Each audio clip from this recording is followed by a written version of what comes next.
और इसी रूप में गरीबदास साहिब जी को मिले थे। आज के दिन खेतों में गऊ चरा रहे थे गरीबदास साहिब जी। 10 वर्ष के बालक थे, साथ में और भी कई बूढ़े, कई बुजुर्ग थे, कई अच्छी आयु के थे, कुछ जवान थे। ये सबसे छोटी उम्र के गरीबदास जी थे, 10 वर्ष के। और आदरणीय गरीबदास साहिब जी ये किसान परिवार में जाट जाति से थे। और वहाँ छुडानी में इनके नानके थे, इनके कोई मामा नहीं था गरीबदास जी के, जिस कारण से इनके पिताजी को वहाँ घर जमाई रखा गया था। ये मूल गांव इनका करौथा गांव है, रोहतक जिला में, जहाँ अपना आश्रम है। तो वहाँ ये वहीं जन्म हुआ था इनका। 10-12 वर्ष वहाँ रहते हुए हो गए थे इनके माता पिता को। तो वहाँ इनके जमीन बहुत थी, इनके नाना जी के लगभग 1400 एकड़ जमीन थी, 1400 किले।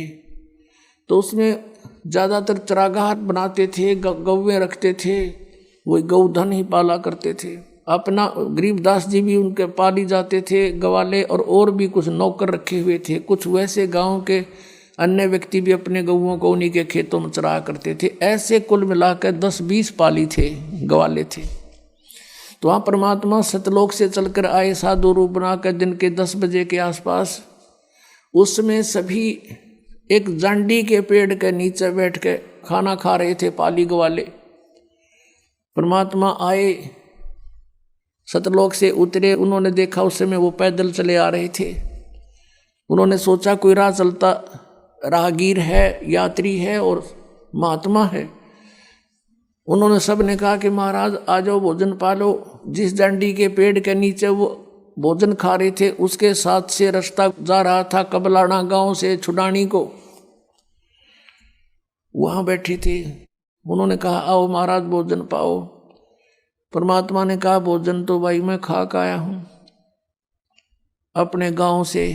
आपका गांव कहाँ है? कि सतलोक है, और यहाँ से 16 शंख कोस की दूरी पर है। उनने सुना 16 कोस दूर होगा कोई सतलोक होगा। अब उन पालियों ने सोचा ले होगा भाई कोई सतलोक की पृथ्वी पर। उसमें ऐसा यातायात था कोई ना, कन्वेंस थी नहीं। 10 कोस में 16 किलोमीटर 17 किलोमीटर दूरी पर भी एक दूसरे को बहुत कम जानते थे। तो उन्होंने कहा पालियों ने कि महाराज हम अतिथि को कुछ जलपान किए बिना जान नहीं दिया करे, दूध तो पीना पड़ेगा आपने। परमात्मा बोले भाई दूध पिलाओ हो तो कुंवारी गाय का पिया करूं मैं। फिर वो कहने लगे बाबा जी तेरी दूध पीड़ की नीत को ना, मजाक ना करो, देख लो भाई पिलाओ दूध, मैं तो कुंवारी गाय का दूध पिया करूं। तब गरीबदास जी 10 वर्ष के बालक खड़े हुए और उनकी एक प्रिय बछिया थी, उसको लाए पकड़ के, गले की रस्सी से पकड़ के कहने लगे देखियो महाराज जी इसका बच्चा तो है नहीं, दूध कैसे देगी, जैसे बच्चा व्यवहार करा करता है। परमात्मा बोले भाई कोई दूध का निकालने का है पात्र तुम्हारे पास? कहाँ जी, ये लस्सी लाए थे अभी धो धा कर रखा साफ, ये रखा 5-6 किलो का जो उसमें जल आ जाए ऐसा था। परमात्मा ने कहा रखो इस बछिया के नीचे। गरीबदास जी पकड़ के बैठ गए। अकलो जी ये बालक था, उन्हें सोची मजाक करें महाराज जी थे। परमात्मा ने कमर पर थपथपकी लगा दी, इसके आशीर्वाद मेरा हाथ रख दिया बछिया के।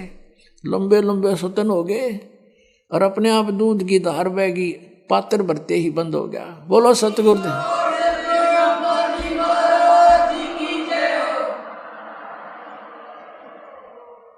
अब गरीबदास जी ने परमात्मा को दिया, कबीर परमेश्वर जी को, सतपुरुष को।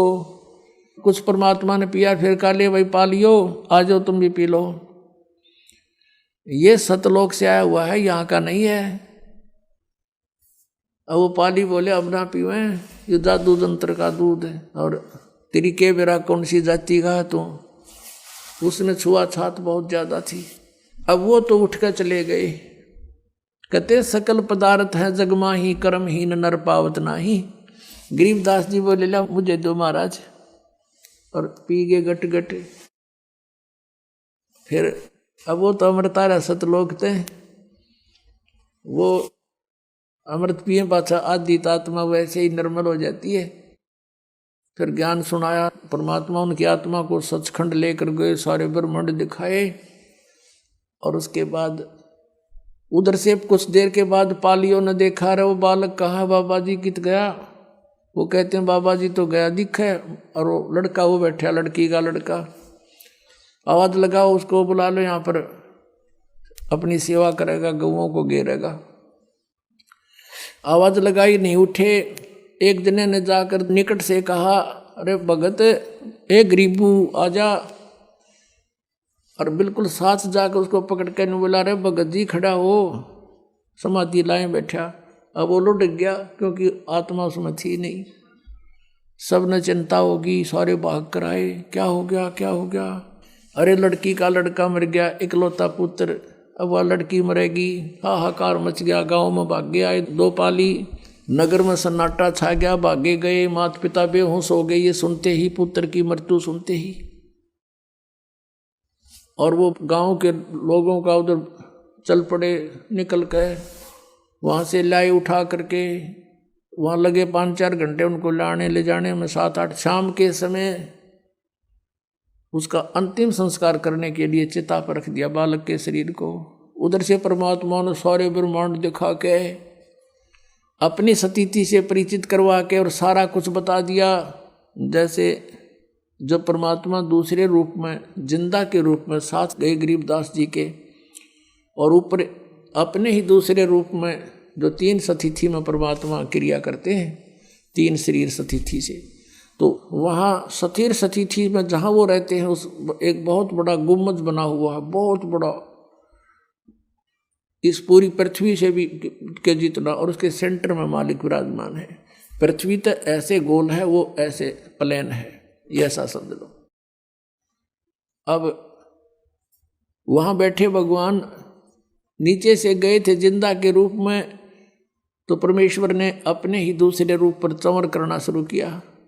गरीबदास जी ने सोचा, वे बाबा जी तो यहाँ का कोई इनका नौकर है, सेवक है, और ये बैठा भगवान तय कितना सुथरा, सारी तेजों में शरीर हो, बहुत अच्छा। इतने में क्या हुआ, वो तेजों में शरीर जिसके एक रोमकूप में करोड़ सूर्य करोड़ चंद्रमा मिला दे, वो रोशनी भी फीकी रहे, वो खड़ा हुआ। और उसके स्थान पर वो नीचे से गया हुआ जिंदा वाला शरीर रूप वहाँ बैठा, और वो चंवर करे, वो तेजों में शरीर खड़ा होकर के। अब गरीबदास जी देखा, भाई बाबा जी भी आंडी है गति, इसके ऊपर भगवान भी इसकी सेवा करे, ये कैसे भाई। बालक था, इतने संकल्प विकल्प हो रहे थे, इतने में वो तेजों में शरीर उसमें समा गए, जिंदा वाले महात्मा के शरीर। चंवर अपने आप ऊपर सेवा कर रहा है, ऑटोमेटिक, बगैर किसी सपोर्ट के। तब परमात्मा ने कहा कि बेटा, मैं असंग ब्रह्मांड का स्वामी हूं, मैं कुल का मालिक हूं, मेरा नाम कबीर है, और मैं काशी में 120 वर्ष रहा और अपना ज्ञान प्रचार किया। लेकिन मेरे ही बच्चों को काल ने अपने पाले में खड़ा कर रखा है। किसी को तो ब्राह्मण बना दिया, किसी को मुल्ला काजी बना दिया, और किसी को ऋषि मंडलेश्वर झूठे पद दे के ये मेरे दुश्मन बना दिए बेटा, मेरे ही बच्चों को।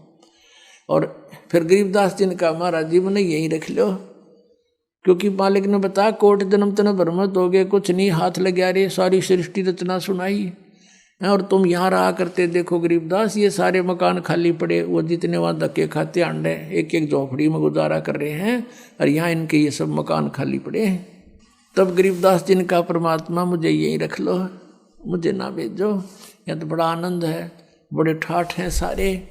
तो परमात्मा ने कहा, तूने जाना पड़ेगा, क्योंकि तुम यहाँ से जब आप गए थे सब भक्ति से परिपूर्ण थे, आप फुल चार्ज थे। अब तुम सारे की बैटरी डाउन हो रही है, अब ये भक्ति का सतनाम मंत्र दूंगा मैं, और इससे तुम फिर दोबारा भक्ति करो और शीघ्र चार्ज हो जाओगे मिनटों में। ये तो इतना गजब का मंत्र है, आज तक किसी को मिला है को नहीं। और अगर मान ले कोई नकली किसी से लेकर जाप बिकना, तो ये काम नहीं करे, क्योंकि अधिकारी बिना इसका काम हो ही नहीं सकता, ये आध्यात्मिक मार्ग है। तो अब तुम जाओ और अपने भाई बहनों को समझाओ जाके, तेरा परम कर्तव्य बनता है भाई बच्चा, कि सबके अंधेरा हटा दे, सबको समझा दे। और उनको फिर गरीबदास जी ने कहा भगवान वहाँ तो बहुत गुंडा लोग, तो डर लगने लग गया हमें, उस गंदे लोग थे। अब वहाँ जाने के बाद अपने माता पिता, भाई बहन, आने वाले पुत्र पुत्रियाँ, उन सब का ज्ञान होता है कि ये कैसे हमारे साथ जुड़े हैं। कभी कोई कुछ था, कभी मैंने उसका ऐसा लिया था, उसका आज देने आ रहा है, वो सारा ज्ञान हो जाता। तब यहाँ रुचि ना बनती आत्मा की। बहुत कुछ कहा गरीबदास ने कि भगवान वहाँ तो कभी सारा झूठा जुगाड़ है, रख लो मेरे दाता। परमात्मा ने कहा बेटा ऐसे नहीं रखा जा सकता, आप जाओ स्वयं भी भक्ति करो। ये भगवान वहाँ भक्ति काल हमें कर नहीं देगा। ये तो बैठा देख कसाई वहाँ से दिखे ना रहा, 1 लाख मानुष शरीरधारी प्राणियों को नित खाता है, और यहाँ पर सबकी रेल बना रखी है। 1 मिनट की फुर्सत नहीं, एक पेट के लिए सारा दिन धक्के खा के करोड़ों पाप करके इंसान शाम को विश्राम करता है। तो परमात्मा ने कहा बेटा यू ऐसा मंत्र दे दिया, जब ही सतनाम हृदय धरो भयो पाप को नाश, जैसे चिंगारी अग्नि की बेटा पड़े पुराने घास। तो ढेर सारा घास हो, अब कितने पाप हो लिए तुम्हारे अनजानपने में, आगे ना करियो। जो जानबूझ के गलती करे वो तो फिर पिटाया करे। और फिर ऐसा मंत्र है जो आग लगा देगा, सारे संचित कर्मा का भी नाश करेगा, प्रारब्ध वालों का भी करेगा बेटा, और भविष्य में आप करोगे नहीं। और जैसे आपके कर्तव्य कर्म में, आपके प्रतिदिन के कर्म में जो पाप होते हैं वो आप पर लागू नहीं होंगे। और फिर ये मंत्र दे दिया, ये साथ के साथ साबुन और पानी का काम करेगा, जल का। जैसे कपड़ा डेली पहनते हो मैला हो जाता है, साबुन और जल से साफ करो, वैसा ही फिर हो जाएगा। तो ये साधनाएं आपको ऐसी दी जाएंगी, आपका यो आत्मा निर्मल बना रहेगा और पिछले मैल उतर जाएंगे। आगे इसने रोज धोइयो, साधना करते रहना। तो बहुत कुछ समझाया। फिर गरीबदास जी ने कहा परमात्मा मेरे साथ रहना। अग बेटा कोई बात है, भगत का मैं साथ नहीं रहूंगा तो काल तो उसको सबसे पहले मार डालेगा। तो ये सब कह समझा के और भेज दिया वापस।